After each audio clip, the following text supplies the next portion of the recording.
I recently found out through an investigative program here in Korea that all of the names, all of the information on my little piece of paper that talked about how I was found and who found me and what happened was false.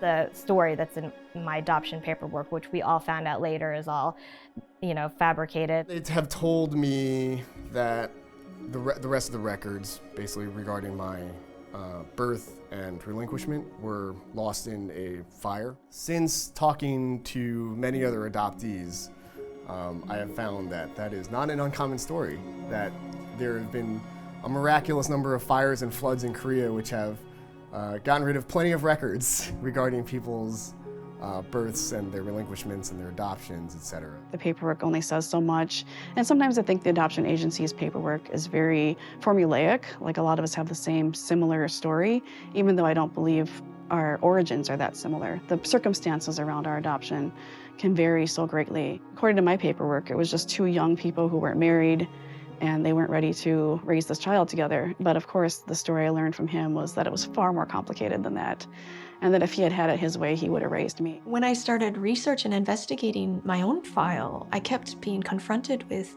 conflicting information. It started to make me question everything, about who I am, about my adoption process, if it was true, if anything was falsified.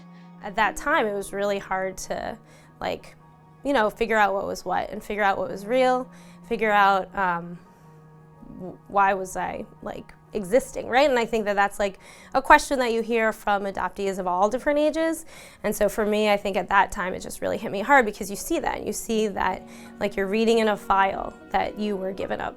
You hope and secretly desire that your parents in Korea are still together and they lost you.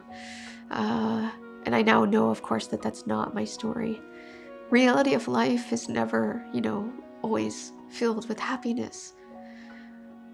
But I do think, as a human being, I think it's really important to know where you're from and who you're from.